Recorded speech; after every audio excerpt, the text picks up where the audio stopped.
네, 안녕하세요. 별별 한국사 한능검 고급 담당하는 큰별쌤 최태성입니다. 역사는 최태성! 이야, 자. 여러분들 그 마스터, 그 거장이라는 거 있잖아요. 정말 한 분야를 정말 일생을 정말 한 분야에만 정말 매진해왔던 그런 사람들이 있습니다. 존경스럽습니다. 네, 정말 다른 것 같아요. 네. 근데 저도 닮고 싶어요. 저는 뭘까라고 했더니 저도 알고 봤더니 한 22년 동안 판서를 그렇게 제가 연구했더라고요. 옛날에 저는 이 판서, 사실은 이게 지금 여러분들이 그 제 판서를 보고 계시지만 제가 사실 이 판서 하나 만들기 위해서 저 굉장히 많은 시간을 제가 투자를 합니다. 그러니까 이게 좀 웃긴 말이지만 제 판서는 과학입니다. 거기에 딱딱 맞게끔 이렇게 배치를 해놓는다는 게 결코 쉽진 않은데 그러니까 제 판서는요, 그래서 매년 달라지는 것 같아요. 여러분들 누가 그러더군요. 선생님 판서는 정말 진화해요라는 그런 진화한다는 그런 표현을 쓰더라고요. 왜냐하면 보고 또 보고 보고 또 보고 하면 계속 고쳐나가거든요. 그래서 옛날에 제가 처음 초창기에 이 판서 수업을 할 때 그때 그 판서를 제가 지금도 갖고 있어요. 그 판서하고 지금하고 이렇게 비교를 보면 그때 판서는 못 봐주겠어요. 어떻게 이럴 수 있을까 할 정도로 앞으로의 제 판서 역시 계속 진화 할 겁니다. 네, 계속 연구해서요 더 좋은 그런 판서를 한눈에 볼 수 있는 그런 판서를 만들어 드릴게요. 여러분들도 역시 마찬가지인 것 같아요. 어느 한 분야에 하나의 어떤 그 일에 몰입하시면서 한번 여러분만의 정말 마스터가 한번 꼭 돼보시기 바랍니다.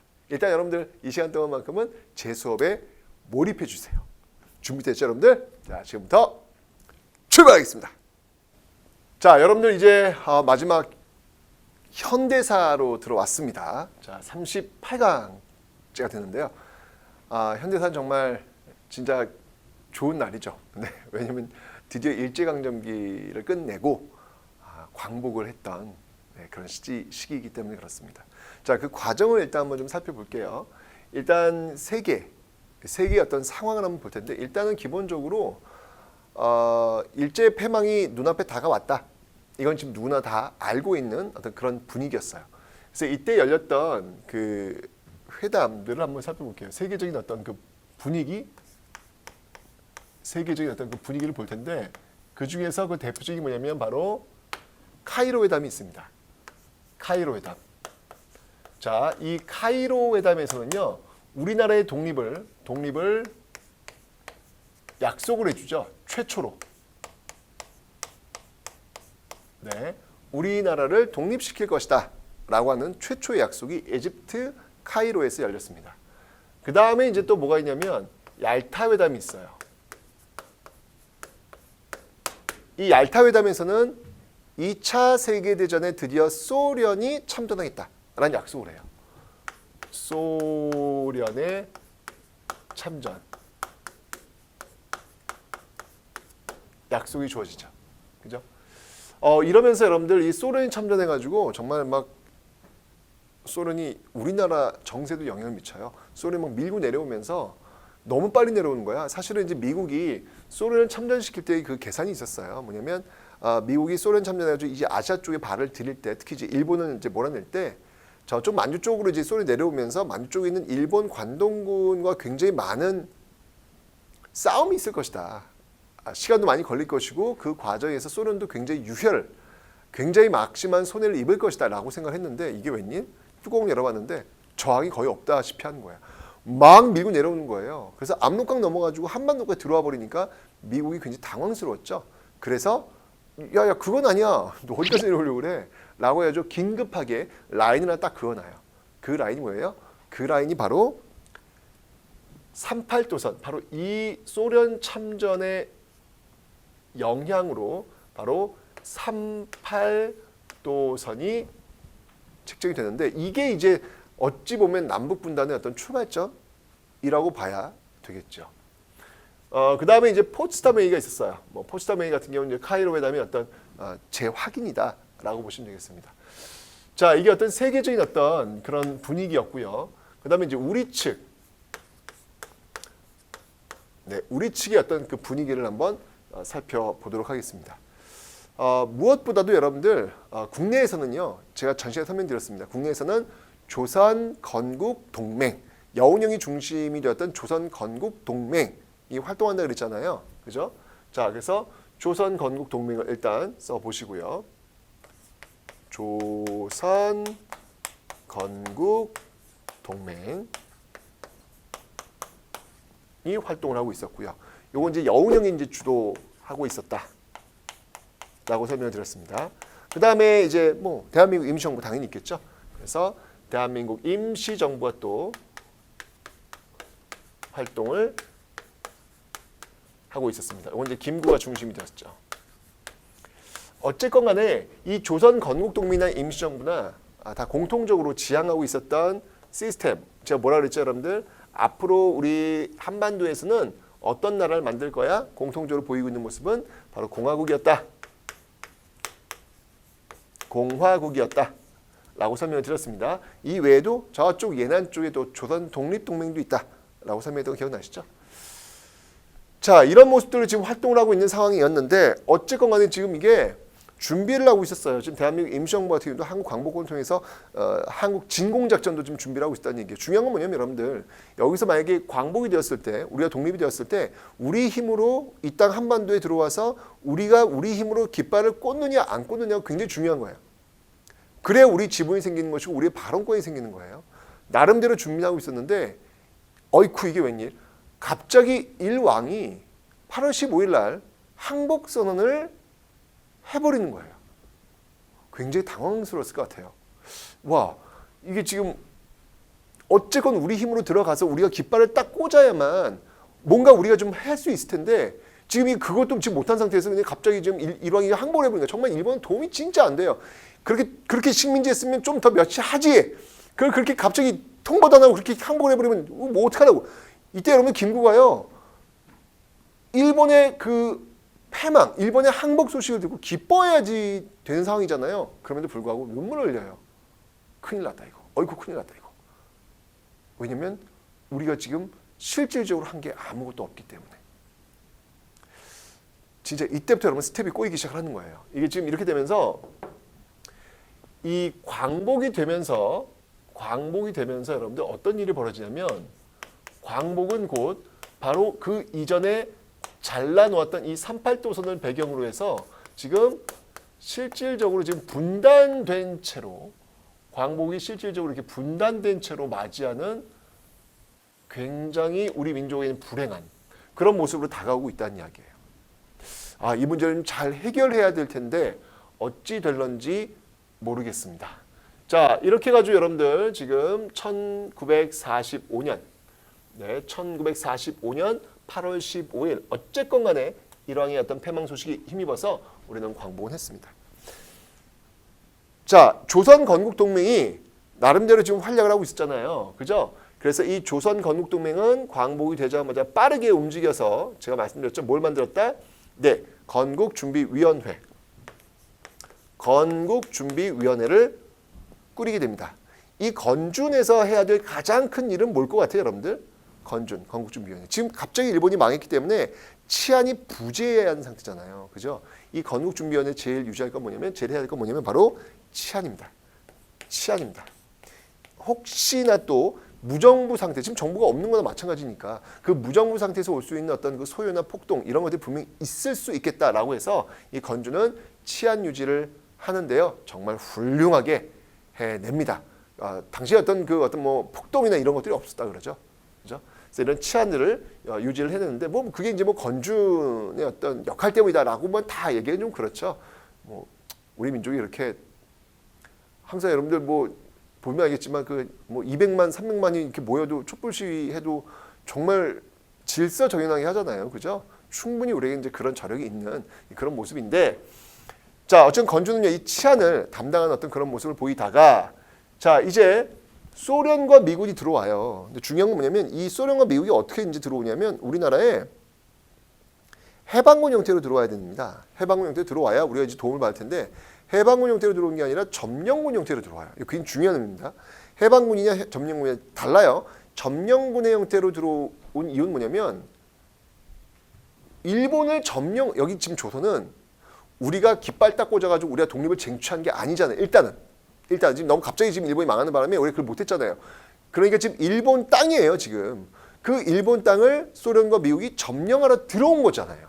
점령군이 돼버린 거예요. 우리 지금 아무것도 한 게 없기 때문에.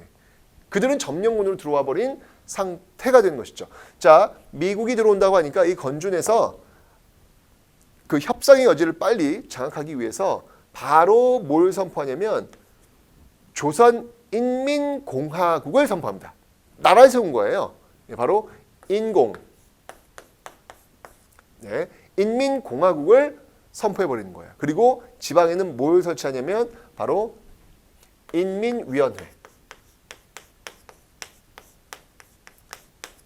인민위원회를 이렇게 설치하는 모습들을 보이고 있는 것이죠. 네, 인공과 인민위원회.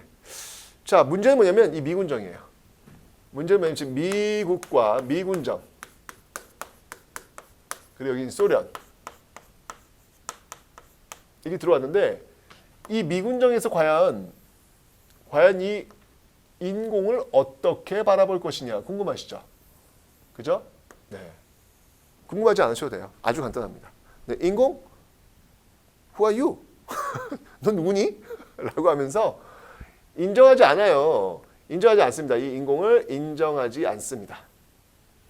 인공을 인정하지 않습니다. 뿐만 아니라 여러분들 인공만 인정한 게 아니에요. 여러분들 대한민국 임시정부 있잖아요. 정말 1919년 대한민국호를 출범시켰던 바로 이 임시정부도 이제 귀국을 하는데 귀국을 할 때 임시정부 주석 김구, 부주석 김규식 이렇게 있을 거 아니에요. 그 주석 김구와 부주석 김구라는 이름을 가지고는 들어오지 못하도록 해요. 그러니까 대한민국 임시정부 주석 김구로는 못 들어온다는 이야기예요. 그냥 개인 자격의 김구는 들어올 수 있지만 대한민국 주석 김구는 못 들어온다는 얘기. 이건 무슨 말이냐면 미군정은 바로 저 대한민국 임시정부도 인정하지 않는다라는 거예요. 자, 그래서 임시정부 역시 마찬가지로 인정하지 않는 모습들이 지금 나타나고 있더라. 이게 바로 미군정의 입장이 되겠습니다. 그러니까 미군정은 뭐예요? 행정조, 어떠한 행정조직도 인정하지 않겠다는 거예요. 물론 당, 뭐 예를 들면 한국민주당이라든지 어떤 그런 당들 있잖아요. 그런 당들의 활동은 인정을 하겠다. 하지만 행정조직을 대표하는 어떤 그런 것들은 전혀 인정하지 못했다. 왜냐하면 행정조직을 이끄는 것은 오로지 어디밖에 없다? 미군정밖에 없다. 이렇게 이제 못을 박아놓은 것이죠. 근데 이게 참 이들이 지금 점령군의 형태로 들어와서 지금 하는 거기 때문에 참 뭐라고 이야기하기가 애매한 상황이 된 거예요. 그죠? 어떻든 이 1945년도에 우리가 광복이 되는 이 45년도에 우리 힘으로 딱 깃발 딱 꽂는 어떤 그런 행위가 한번 있어야 되는데 그게 없다 보니까 지금 이렇게 첫 스텝이 꼬이게 되어버리는 그런 상황이 나온 것이죠. 자, 이제 우리의 주도권을 이렇게 인정을 안 했기 때문에 행정주의 인정 안 했기 때문에 이제 주도권은 누구한테? 외국에게 넘어간 거예요. 소련과 미국으로 넘어가게 된 것이죠. 자, 이들이 이제 한반도 문제를 좌지우지하게 됩니다. 자, 그래서 열린 회의가 있었죠. 그 회의가 뭐냐면 바로 45년 12월 달에 열렸던 모스크바 3국 외상회의라는 거예요. 자, 모스크바 3국 외상회의 한번 보도록 하겠습니다. 모스크바 3국 외상회의.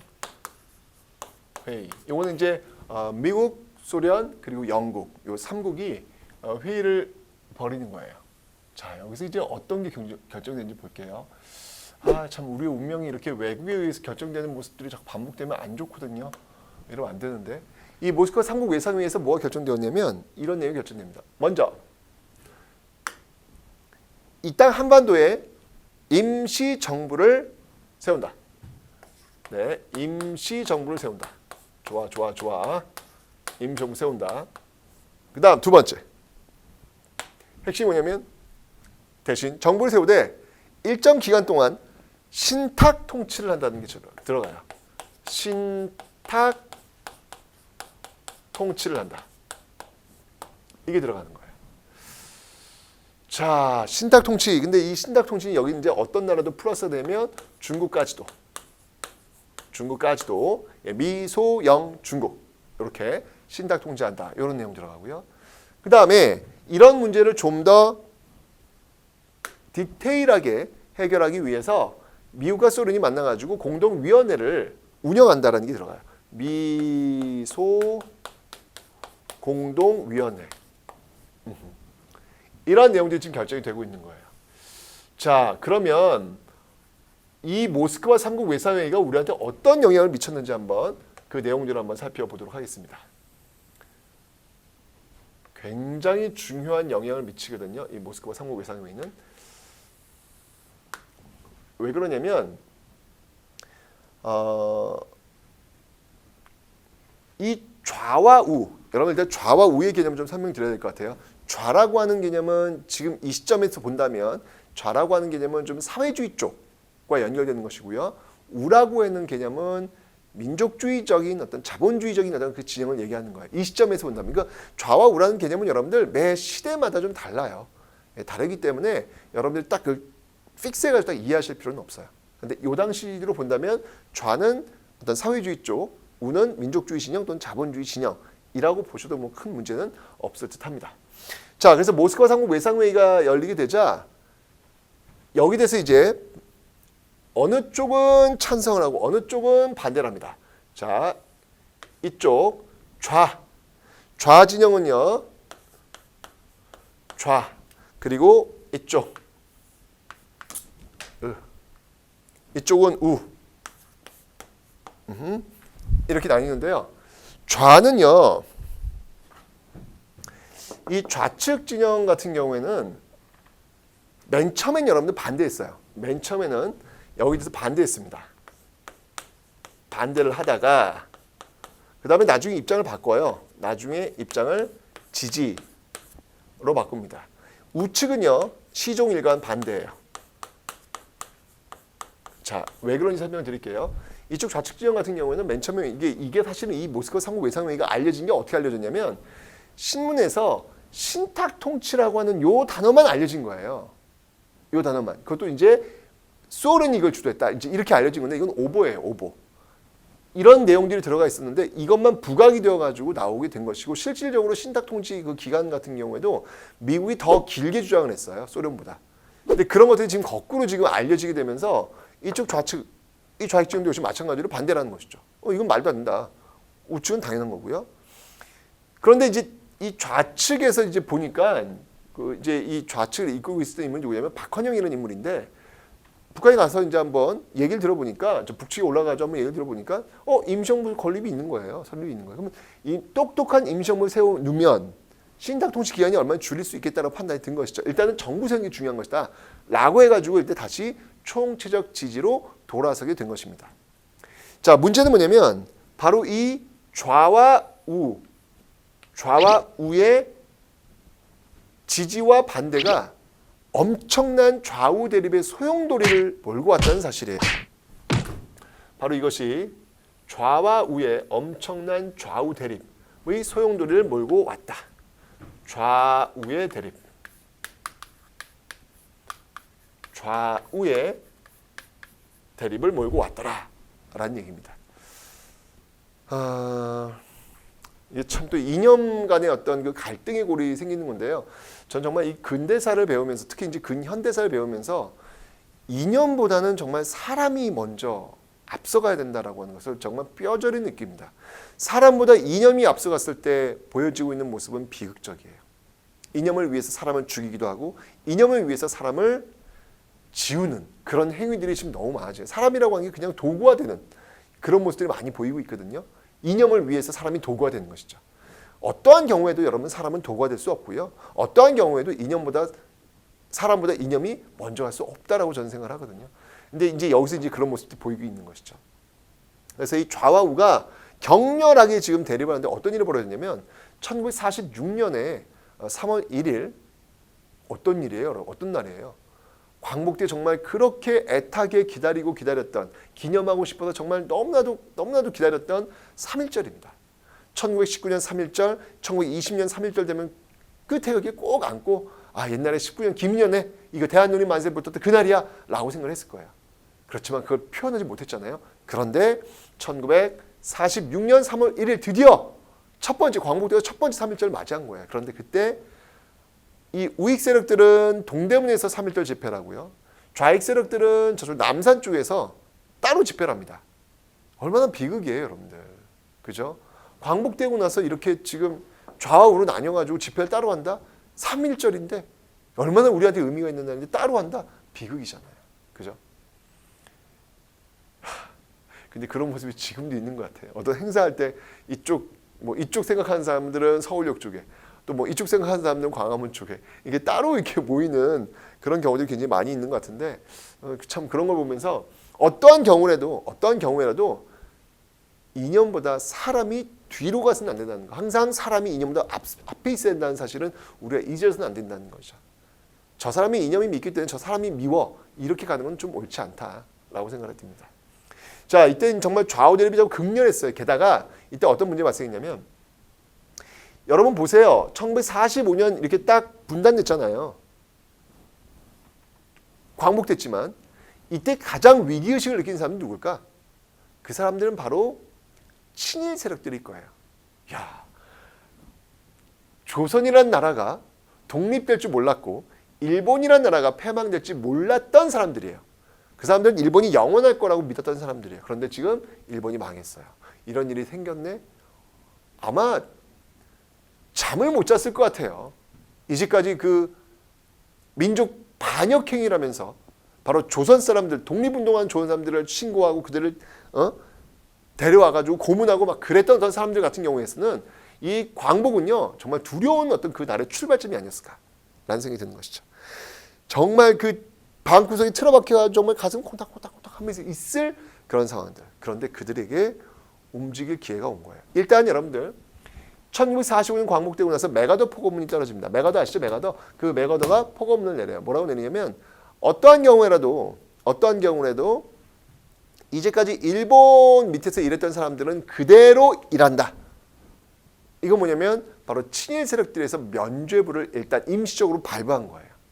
왜냐면 광복되고 나서 그들을 잡아가지고 단죄를 쳐야 되는데 그들이 계속 일할 수 있는 그 길을 터준 거예요. 이게 첫 번째 메가더 폭언문이에요.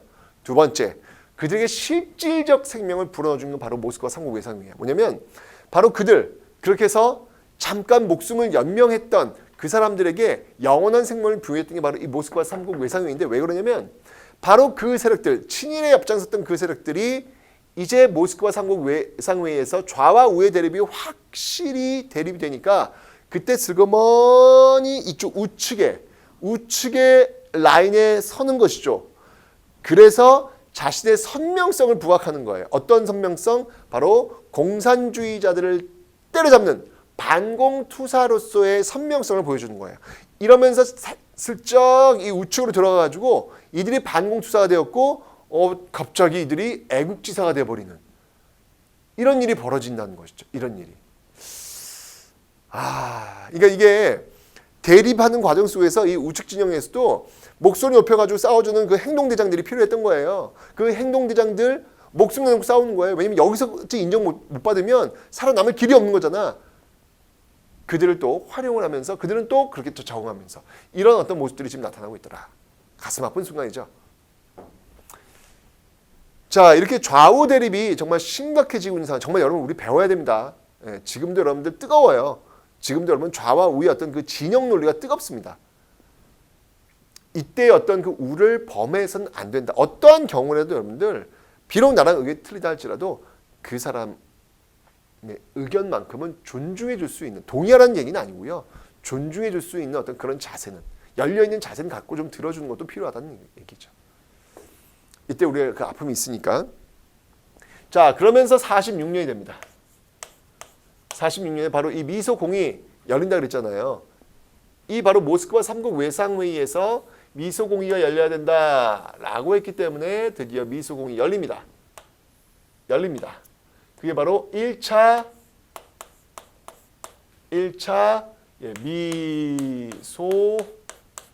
미소공의예요. 1차 미소공동위원회가 드디어 열리게 됩니다. 자, 그런데 이 1차 미소 공동위원회에서는요. 이 미국 측하고 또 이번에 또 미국 측하고 소련 측이 또 대립을 하네. 왜 대립을 하냐고요?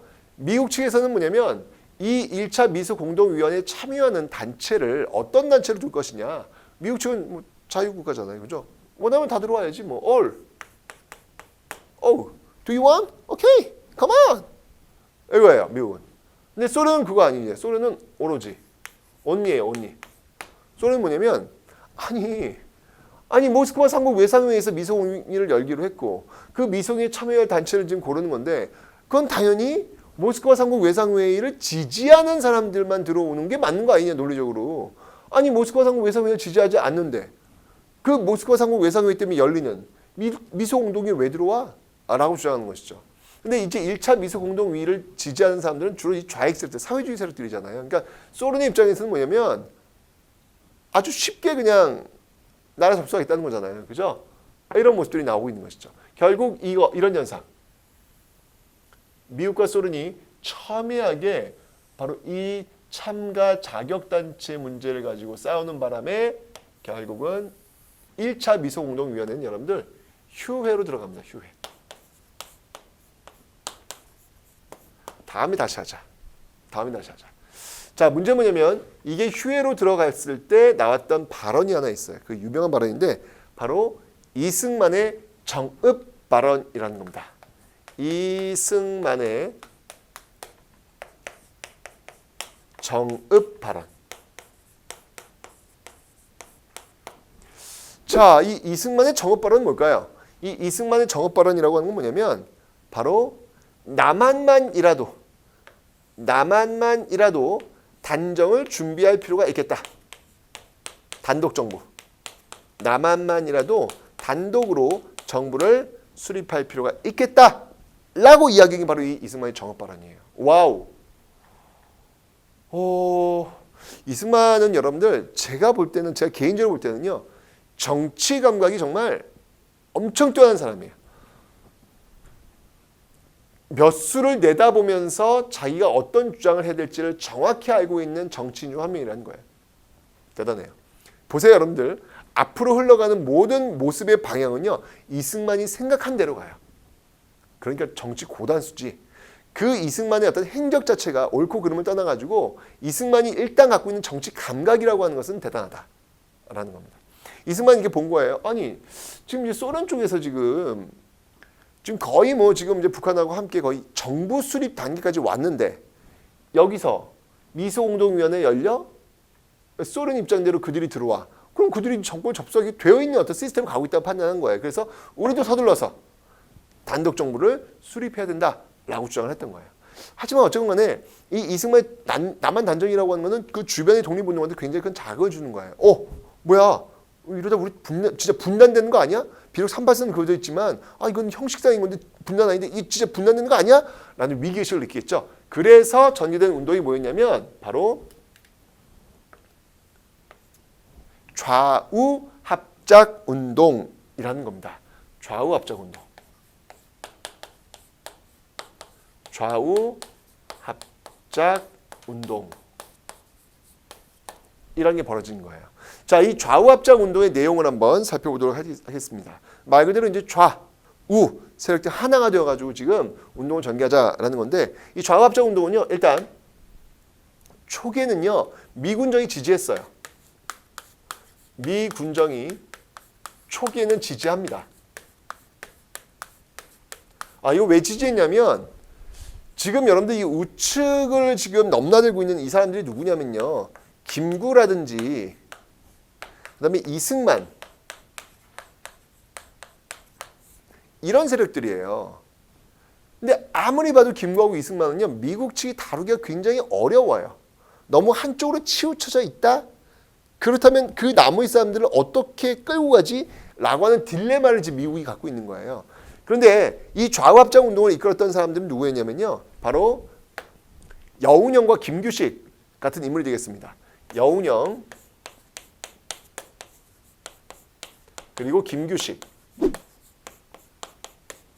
이런 인물들이 되는 거예요. 여운형은 중도 좌파, 김규식은 중도 우파 이런 사람들이라는 얘기죠. 그래서 이런 사람들을 중심으로 해가지고 양측 진영을 좀 끌어올 수 있는 어떤 그런 견인의 역할을 바로 이들이 해야 되겠다라고 판단한 거예요. 그런데 이게 힘이 없네 영훈형 김규식이. 이 김구 이승만처럼 이게 참 그런 것 같아요. 뭔가 좀 이렇게 혼란스러운 정국에서는 선명성을 부각하는 사람들에게 대중이 모이는 것 같아요. 그러니까 선명하지 않으면 대중들이 모이질 않는 거야. 김구하고 이승만은 선명하고 확실해요. 근데 이 여운형과 김규식 같은 경우에는 중도 세력이기 때문에 이도저도 아닌 어떤 그런 모습들을 보이면서 선명성을 지금 갖지 못하게 된다는 것이죠. 결국 김구하고 이승만은 여기 좌합적으로는 참가하지 않아요. 이러면서 이 동력을 상실하게 되는 것입니다. 어쨌건 간에 바로 이 좌우합작 운동에서 나왔던 그 지침서라고 할까요? 예, 그게 뭐냐면 바로 좌우합작 7원칙이라는 게 있습니다. 좌우합작 7원칙 이라는 게 있는데요. 예를 들면은 미군정 미소 공동위원회 있잖아요. 이 미소 공의를 다시 재개한다. 네, 미소 공의 재개한다. 그 다음이 친일파 처리한다. 친일파들 처리한다.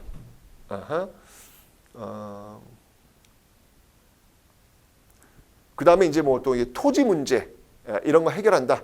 뭐 이런 어떤 그 7가지 원칙들을 지금 제시를 해요. 하는데 이게 아까 얘기했지만 김구라든지 그다음에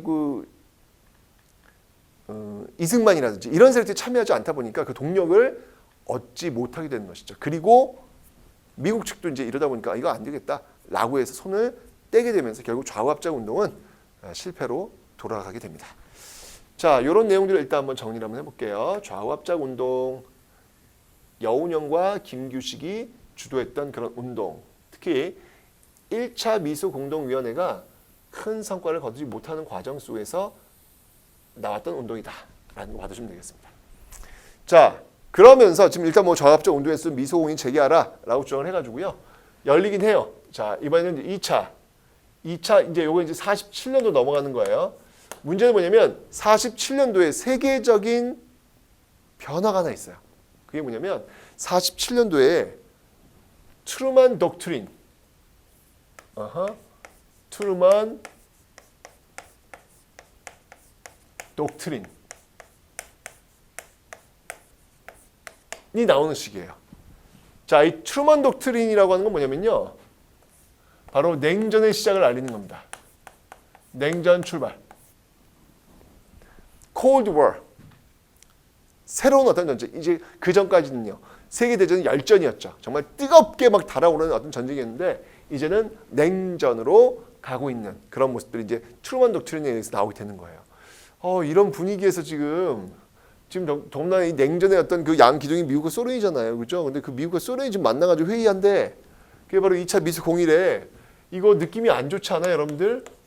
2차 미소 공의. 느낌이 안 좋아요, 느낌이. 2차 미소 공의. 역시 똑같이 미국과 소련의 대립. 똑같아요, 똑같이 주장하는 거예요. 모두 들어와야 돼, 안 돼. 모스크바 상무 외상회의 지지한 사람만 들어와야 돼. 라고 하다가 결국 2차 미소 공동위원회는 이거는 휴회도 아니에요. 휴회도 아니고 이제 완전히 결렬이 됩니다. 네, 완전 결렬. 완전히 결렬이 되더라. 바로 이 냉전이라고 하는 분위기 속에서 한반도라고 무슨 장사 있어요, 여러분들? 예, 그 분위기 속에서 한반도 역시 마찬가지 미국과 소련이 어떻게 축장이 되어버린 상황이니까 해결될 리가 없겠죠. 이러면서 이제 결렬되고 있습니다. 자, 이제 이 문제를 어디로 넘기냐면요, 미국이요, 결렬됐으니까 유엔을 넘겨버리는 거예요. 그게 바로 이제 유엔 총회입니다. 자, 이 문제가 유엔 총회로 넘어갑니다. 이제 47년도 유엔 총회 넘어가는 것이죠. 요 유엔 총회에서 이제 뭐라고 결정이 되냐면, 유엔 총회에서는 그러면 인구 비례에 의한 총선거 해라. 인구 비례에 의한 총선거 결정이 나옵니다. 이거를 위쪽에 쓸게요. 유엔 총회. 그래서는 인구 비례에 의한 총선거. 인구 비례에 의한 총선거를 결정을 합니다. 이 문제가 이렇게 결정되는 것이죠. 자, 인구 비례에 의한 총선거라. 근데 북한 같은 경우는 여러분들 인구가 남한보다는 적잖아요. 그죠? 그러니까 북한 측에서 이 내용을 수용하기는 좀 쉽지 않겠네요. 어쨌건 이제 여기서 이걸 해결하기 위해서 유엔에서 한국 임시위원단이 파견돼요. 한국 임시위원단이 파견됩니다. 단이 파견되고 상황이 잘 들어갈 것 같은데 그러지 않아요. 소련이 역시 거부해요. 입국을 거부합니다. 당신들은 북한으로 들어온 거 허용 안 합니다. 다시 가세요. 라는 식이 된 것이죠. 자, 이런 일이 있자 이제 다시 이 문제가 어디로 오냐면 48년도 유엔 소총회로 넘어가요. 유엔 소총회로 이 문제가 넘어갑니다. 자, 유엔 소총회에서 뭐냐면 그러면 가능 지역에서만이라도 그러면 총선해라. 예. 가능 지역에서만이라도 총선거를 해라. 그러니까 남한만이라도 먼저 하라는 거잖아요. 이게 바로 유엔 소총회의 결정이 되겠습니다. 유엔 소총회에서는 남한만이라도 그러면 총선을 해라. 라고 하는 내용으로 지금 결정을 내린 거죠. 그죠? 바로 이 유엔 소총회 가능 지역 총선거라고 하는 이 내용에 의해서 48년도에 드디어 우리나라는 역사상 최초로 처음으로 바로 5.10 총선, 1948년 5.10 총선을 전개하게 되는 겁니다. 자, 5.10 총선 굉장히 중요한 내용이 되는 것이죠. 5.10 총선. 근데 문제는 뭐냐면 이 5.10 총선에 대해서 반발하는 사람들이 많다는 거예요. 아주 많다는 거예요. 왜냐하면 이게 지금 총선을 해버리면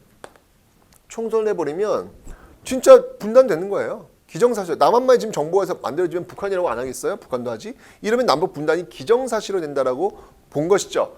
그래서 이 5.10 총선에 대해 가지고는요, 좌와 우 할 것 없이 반대하는 사람들이 굉장히 많이 있습니다. 대표적인 그 반대론자가 누구였냐면요, 바로 김구였어요. 김구. 자, 보겠습니다. 어떤 반대가 있는지. 첫 번째 반대입니다. 첫 번째 반대는요, 김구의 읍고함이에요. 3천만 동포에게 읍고함. 이때 이제 아주 유명한 문장이 나오죠. 제가 뭐 38선을 베고 쓰러질 지언정 내가 이 남북 단정이 되는 이 총선에 참여하지 않겠다라고 이제 김구가 읍고를 한 거예요. 사실 여러분들 김구가 정치적으로 우리한테 굉장히 많은 존경을 받고 있잖아요, 지금. 그죠? 그 존경을 받는 어떤 그 순간의 타이밍을 한번 잡아봐라 라고 하는 여러 장면이 있겠지만 이 장면이 있는 것 같아요. 38선을 베고 쓰러질지언정 총선에 참여하지 않겠다. 남북 단정 참여하지 않겠다 라고 했던 이 부분, 그러니까 뭔가 내려놓는 것이죠. 정치인이 여러분들 가장 멋질 때가 언제인지 아세요? 내려놓을 때예요. 내려놓을 때 그 정치인은 박수를 많이 받잖아요.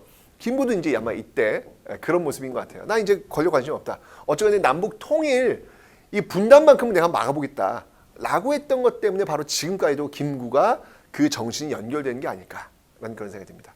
김구의 읍고가 있고요. 그 다음 두 번째 또 이 5.10 총선에 대한 저항이 뭐가 있었냐면요, 이번엔 제주도에 있었어요. 제주도. 두 번째, 제주 4.3. 1948년 이 제주 4.3 사건이 있는데요. 이건 뭐냐면 이 제주도에 여러분들 굉장히 어떤 그 기근이 심했어요. 그래서 그 기근이 심해가지고 쌀을 배급해야 되는 과정 속에서 충돌이 벌어집니다. 미군정과의 충돌이 이제 벌어지게 된 것이죠.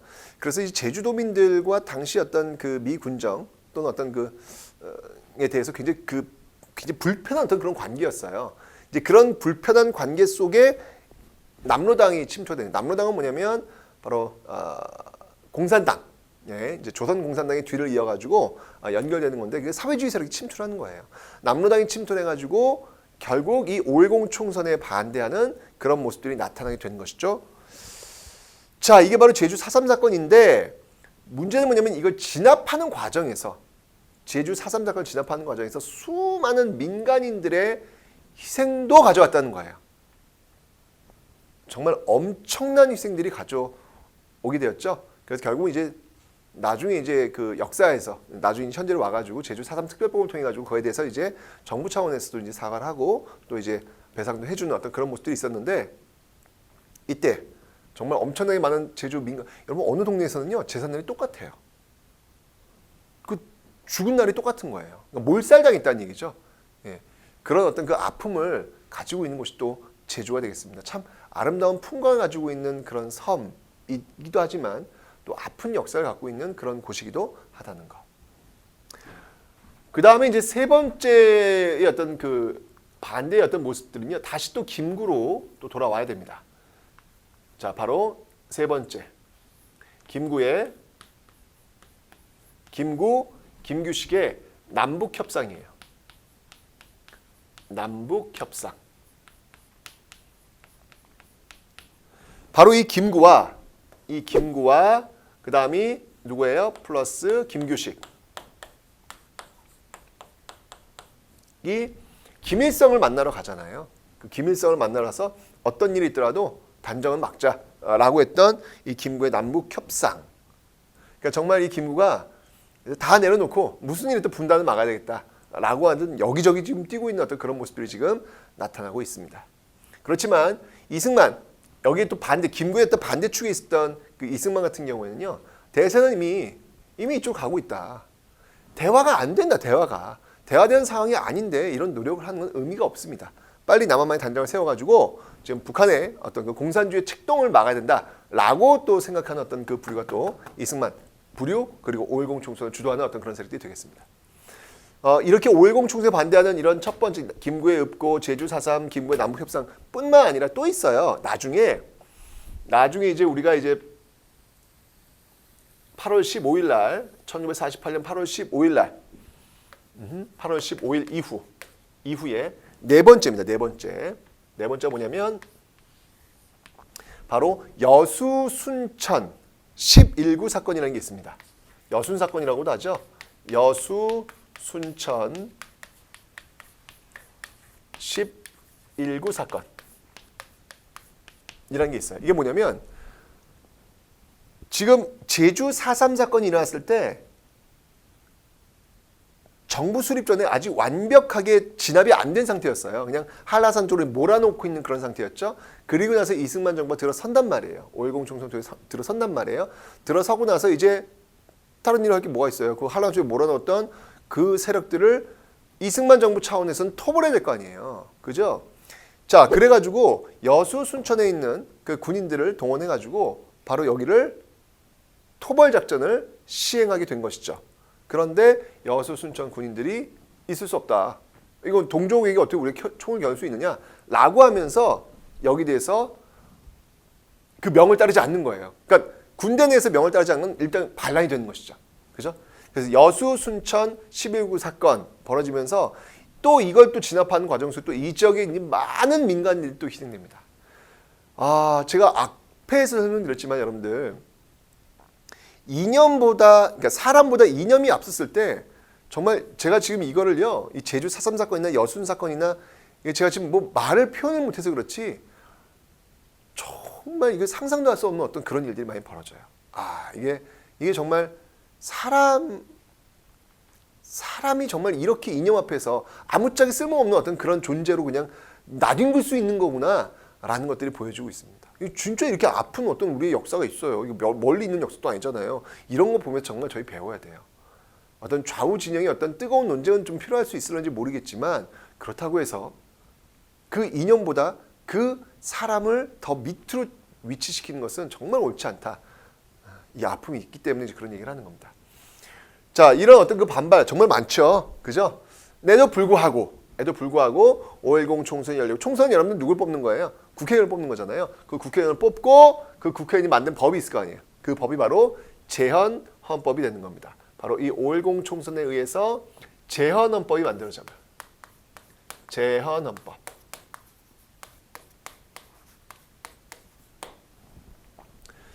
자, 이 제헌헌법의 내용은 뭐가 있냐면요. 일단 대통령제예요. 일단은 대통령제입니다.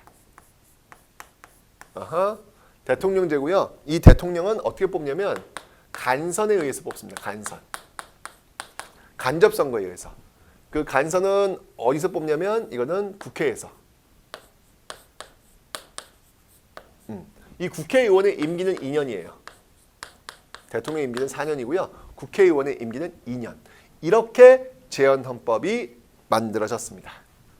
이렇게 해서 제헌헌법, 우리나라 최초의 헌법. 여러분들 제헌헌법이 만들어진 날이 언제인지 아세요? 공포된 날이 이게 바로 7월 17일이에요. 네, 7월 17일.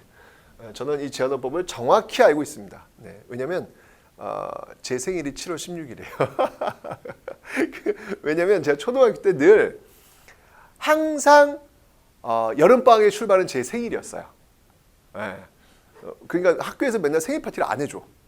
여름방학이 이제 시작되는 거예요. 제 생일이 시작되는. 왜냐면 그 다음날 이 7월 17일이 공휴일이었어요. 지금 공휴일 아니잖아요. 그죠? 그러니까 방학이 요즘 한 7월 20일쯤으로 좀 약간 뒤로 밀린 것 같아요. 근데 이 7월 17일 저희 때 공휴일이었거든요. 그러니까 공휴일 그 전날 7월 16일에 방학을 하는 거예요. 제 생일은 그러니까 항상 저는 제 생일은 방학이었어요. 그래서 제헌절을 너무 잘 알고 있어요. 저는 솔직히 좀 뭐랄까 제헌절이 방학 때 맨날 들어오기 때문에 그렇게 이게 방학 때 들어와서 별로 이렇게 중요한지 모르겠더라고요. 예. 근데 중요한 건 뭐냐면 제헌헌법, 제헌절을 7월 17일로 안다는 것. 왜 할까? 노니까 안다는 거예요. 놀지 못하면 여러분들 제헌절이 언제인지 모르잖아. 지금 모르잖아요. 지금 안 노니까. 그죠? 이때는 제가 정확히 알고 있었습니다. 자, 바로 이 제헌헌법에 의해서 드디어 이제 대한민국이 출범하게 되는 것이죠. 자, 이제 대한민국 갑니다. 대한민국 정부가 수립되었습니다. 제헌헌법에 의해서 말이죠. 자, 이 대한민국 정부에서 해야 될 일이 있어요. 자, 이 대한민국 정부에 해야 될 일이 있죠. 뭐가 있을까요, 여러분들? 크게 두 가지입니다. 일단 일제강점기 그 친일파들 처단한다고 했었는데 지금 계속 못 하고 있잖아요, 지금. 그죠? 이래서 못 하고 저래서 못 하고 있었는데 바로 이 친일파들 처리. 친일파 처리를 위해서 만든 게 있어요. 이 친일파 처리를 위해서 만든 게 있죠. 자, 그게 뭐냐면 바로 반민족 행위 처벌 특별위원회가 있어요. 반민특위라고 합니다. 반민특위.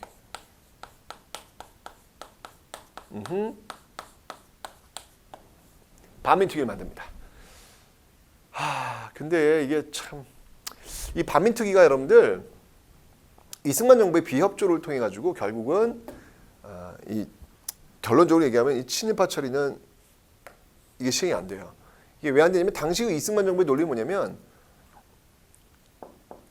지금 이게 반민특위 열리니까 경찰 간부들이 막 대거 잡혀가는 거예요. 왜냐면 그 경찰 간부들이 나중에 예전에 일제강점기 때 그 친일 경찰 그 전력이 있는 거예요. 그 대거 끌려가는 거예요. 지금 북한과 지금 막 일촉즉발의 어떤 긴장 상태인데 이렇게 지금 행정부의 어떤 근간이 될 수 있는 어떤 그런 사람들이 반민특위로 끌려가니까 이러다가는 나라 결단나겠다라고 이제 이승만 정부는 판단을 했던 거예요. 그래가지고 이 반민특위 이거 협조를 잘 안 합니다. 결국 이제 이런 상황 속에서 어떤 일들이 벌어지냐면 반민특위에 대한 어떤 그 공격이라고 할까? 바로 국회 프락치 사건. 국회 프락치 사건. 이건 뭐예요? 프락치는 뭐예요, 여러분들? 간첩이라는 얘기잖아요. 그 간첩들이 국회에 들어와 있다는 얘기예요. 그런데 그 프락치를 색출하는 과정 속에서 이게 바로 반민특위 의원들과 또 연결된 것이죠. 그러니까 친일파 잡으려고 이 반민특위에 들어왔던 그 국회의원들이 오히려 그러니까 쉽게 얘기하면 빨갱이로 몰려버리는 그런 일이 벌어지는 거예요. 이게 바로 이제 국회 프락치 사건이라는 것이고 그 다음이 공소시효를요. 공소시효를 축소시킵니다. 예, 축소시켜요. 여러분들 독일 같은 경우에는요. 공소시효 자체, 그러니까 나치에 협력한 사람들은 공소시효 자체가 없어요.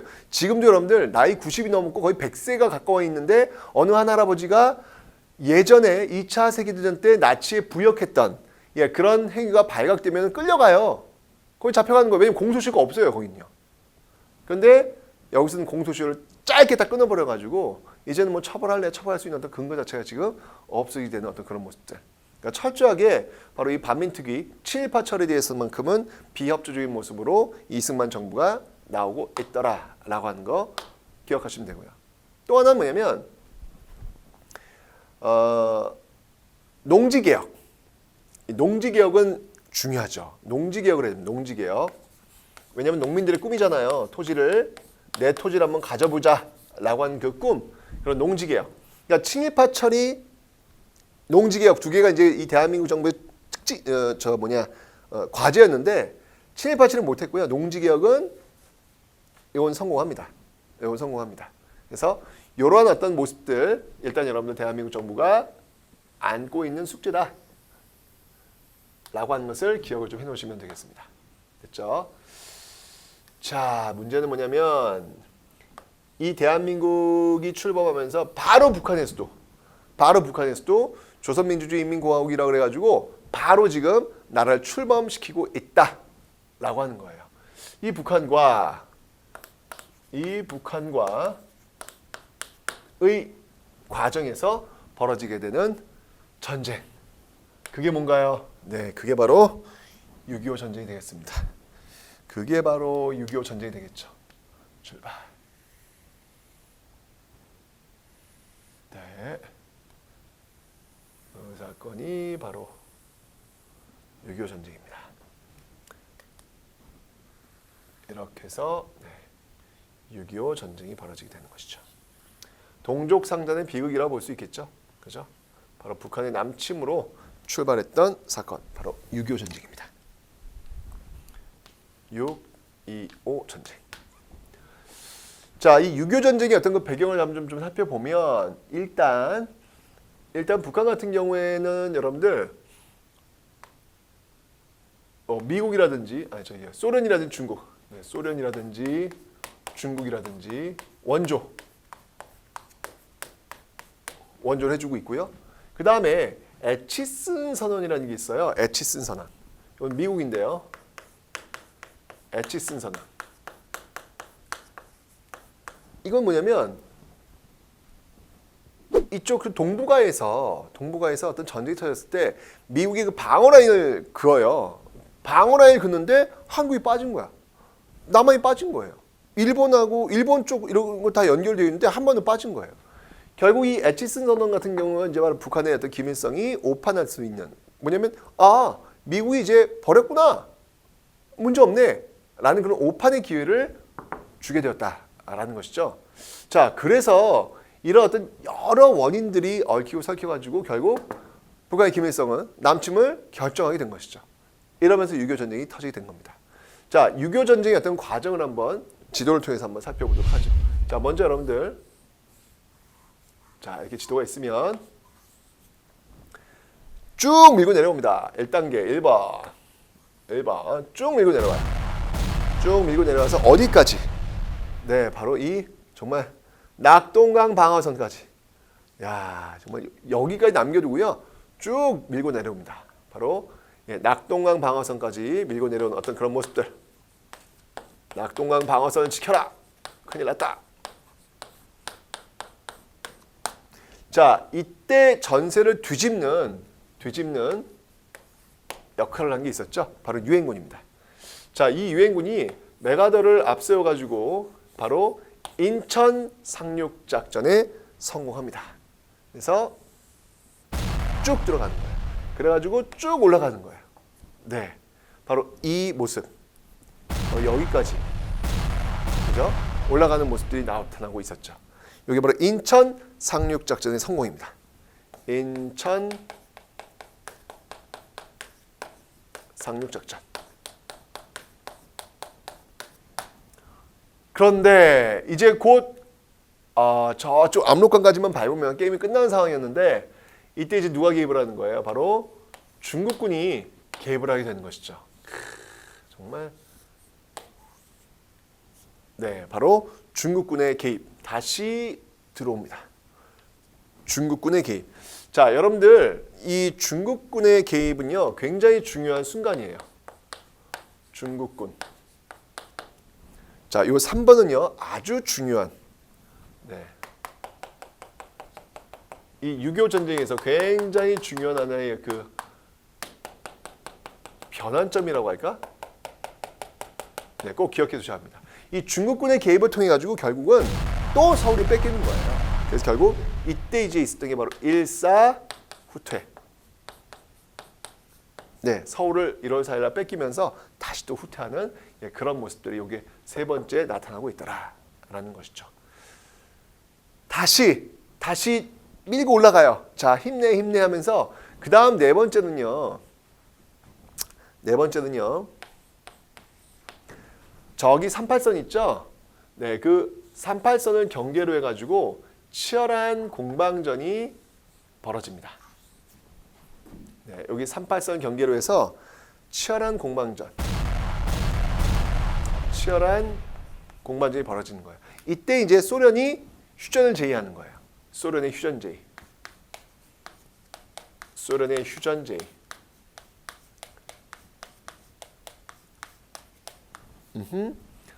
자, 그런데 이 휴전 협상이 또 쉽지가 않네. 예, 이 휴전 협상이 쉽지가 않아요. 휴전 협상 난항.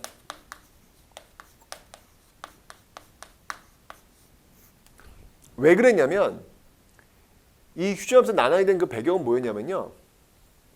미국하고 소련이 입장이 달라요. 소련 같은 경우에는 지금 이 포로도 있을 거 아니에요. 그 포로들을 자동으로 송환해야 된다라고 주장하는 입장이에요. 그러니까 소련군으로 참석해가지고 포로가 됐어. 그러면 자동으로 소련으로 와야 된다는 얘기예요. 반면에 미국의 입장은 뭐였냐면요. 자유송환이에요. 그건 아니다. 그 사람이 소련으로 넘어가기 싫다면 넘어가지 않는 거다. 그 사람이 가고 싶은 대로 가도록 해주는 것. 이게 맞아야 된다. 라고 이제 팽팽히 맞서는 거예요. 소련과 미국 측에서. 자동이냐 자유냐. 자, 이런 과정 속에서 이제 엄청난 파문. 정말 미국과 소련이 아주 신경전을 막 쓰고 있는 과정 속에서 이승만 정부가 전쟁을 멈춰서는 안 된다. 조금만 더 힘을 보태면 더 치고 올라갈 수 있는데 왜 여기서 멈춰야 되느냐? 라고 하면서 반공포로를 석방해버립니다. 반공포로를 석방합니다. 와, 이거 정말 컸죠. 네, 반공포로를 석방해버리는 거예요. 미국 측에서 좀 당황했을 것 같아요. 지금 저 안에서 지금 막 치열하게 막 지금 포로를 어떻게 할 것인지 이거 해결하고 있는데 뒤에서 반공포로를 석방했답니다. 이런 게 날라오면 이게 소련하고 협상 되겠냐고요, 그죠?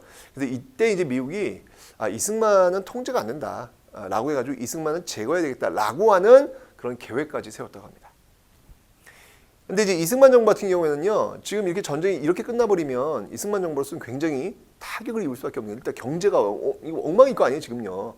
가뜩이나 지금 어려운 상황인데 전쟁 때문에 더 어려웠단 말이에요. 뭔가 미국처럼 뭔가를 좀 받아내야 되는데 받아내는 방법이 이런 방법이죠. 이렇게 방언포를 석방해가지고 더 조이는 거예요. 결국 이제 미국도 이제 고민이 많았죠. 이걸 어떻게 해? 제거를 해 말아야 라고 하는데 어쨌건 간에 지금 미국 측 입장에서 볼 때는 이승만이 지금 이 한반도 남한을 지금 이끌어갈 수 있는 어떤 그런 유일한 사람이다라고 판단한 거예요. 그래가지고 이야기를 하는 거예요. 그럼 너희 조건이 뭔데? 라고 했을 때 이제 이승만 정부가 두 가지 조건을 내세운 거예요. 첫 번째 조건은 뭐냐면 전쟁 끝나라도 미국은 여기 있어야 돼. 남아 있어야 돼. 라고 해서 주한미군. 그 다음에 우리 먹고 살고 해결해 줘야 돼. 경제 원조. 이 두 가지를 주장하게 된 것이죠.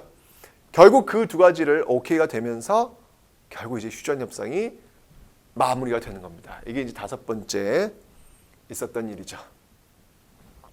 다섯 번째 있었던 일. 네. 바로 지금의 휴전선. 네, 지금의 휴전선. 휴전선이 이렇게 올라가죠. 네, 이렇게 해서 휴전선이 지금 형성되었다. 여러분들 그 38도선과 휴전선 다르다는 얘기야. 이 38도선 같은 경우에는 여기서 지금 만들어진 거잖아요. 그래서 이렇게 직선으로. 여기 이제 38도선이잖아요. 그죠? 예, 휴전선이 이렇게 좀 올라가고 있는 거예요. 네. 이 휴전선이 체결된 이후에 이제 6번이 뭐냐면 바로 한미 상호 방위 조약을 체결하더라. 그러니까 여러분들 한미 상호 방위 조약은요. 바로 6.25 전쟁이 끝나고 나서 체결한 거예요. 그러니까 6.25 전쟁 그 과정에서 체결된 게 아니라 6.25 전쟁이 끝나고 나서 한미 상호 방위 조약이 체결된 것이다. 라고 하는 요 6.25 전쟁의 흐름을 여러분들 기억해 놓으시고요. 어쨌거나 이 중국군의 개입을 계기로 해서 그 전과 그 후의 상황을 여러분들 꼭 구분을 해 놓으셔야 되는 거예요. 아시죠? 이게 제일 중요한 포인트였습니다. 자, 이렇게 해서 여러분들 오늘 중요한 내용 살펴봤고요. 시험에 진짜 잘 나올 만한 거 한번 골라보도록 하겠습니다. 자, 지금 광복되고 나서 지금 모습 보이고 있죠? 뭐니 해도 여러분들 이 모스크바 3국 외상회의는요. 진짜 중요합니다. 모스크바 3국 외상회의에서 어떤 내용들이 있는지 봐두시고요. 이게 좌우 대립 생긴 것이고 1차 미스 공의도 결국은 이렇게 휴회되면서 이승만의 정업 발언, 위기의식을 느꼈던 사람들이 좌우합작 운동 별로 성공하지 못한다라는 거. 그리고 2차 미스 공동위원회 유엔 총회로 넘어와서 유엔 소총의 가능적 총선거 50 총선에 대한 반발. 요 반발들이 있다는 거 봐주시면 되고요. 그리고 재헌헌법이 만들어진다는 거, 대한민국 정부가 수립되었고 반민특위는 여러분들 굉장히 이건 민족 정리와 관련된 부분이기 때문에 시험에 잘 나옵니다. 반민특위 꼭 기억해 주시고 농지개혁은 제가 경제 파트 가면 다시 한번 설명을 드릴 거예요. 그리고 이제 6.25 전쟁 터졌고 제일 중요한 거 중국군의 개입 이게 제일 중요해요. 중국군의 개입을 전과 후로 나누어서 어떤 일들이 벌어졌는지 그런 내용을 살피시면 되겠습니다. 자, 결국은 여러분들 지금 이 흐름을 보시면 알겠지만 모스크바 3국 외상회의의 어떤 그 모습 속에서 나왔던 이 좌우 대립, 그죠? 이 좌우 대립의 어떤 그 씨앗은 점점 커져서 이게 엄청난 괴물이 돼버리는 괴물 식물이 돼버리는 괴물 식물. 그래서 결국은 동족상전의 비극 6.25 전쟁을 낳게 되었다라고 하는 거. 전쟁은 여러분들 뭐 김일성 같은 경우에는 북한 같은 경우 뭐 조국 해방 전쟁이나 어떤 명분을 가지고 6.25 전쟁을 시작했지만 전쟁은 어떠한 경우에도 여러분들 합리화될 수 없습니다. 그렇게 동족을 서로 죽이는 과정 속에서 잡는 권력이 어떤 의미가 있겠어요, 그죠? 참 오늘 이 한 시간은 정말 우리에게 정말 많은 것들을 시사해 주는 어떤 그런 시간이 아닐까라는 생각이 듭니다. 그 좌우 대립의 어떤 결과는 저렇게 전쟁 그리고 처참할 정도로 정말 폐허가 되어버린 이 땅 한반도. 많은 석학들이 그랬거든요. 이 땅 한반도에서 이제 더 이상 희망의 장미꽃은 100년 동안 피지 않을 것이다. 그만큼 처참했거든요. 그러니까 정확하게 여러분들 구석 기세로 돌아갔어요. 이 얼마나 무모한 거야. 그 이념이라고 한 것 때문에 사람을 죽여가면서 구석 기세로 돌아가는 이런 행위를 하면 안 되잖아요, 여러분들. 그죠? 지나고 보니까 보이는 것이고 아는 것이죠. 그렇다면 지금 우리는 어떤 모습일까를 한 번쯤은 고민해 볼 필요가 있겠다라는 생각이 듭니다. 자, 이렇게 6.25 전쟁이 끝났고요. 자, 다음 시간부터는 이제 남한, 이 대한민국에 어떤 정부들이 들어섰고 어떤 정책을 펼치는지 그 과정을 살펴보도록 하겠습니다.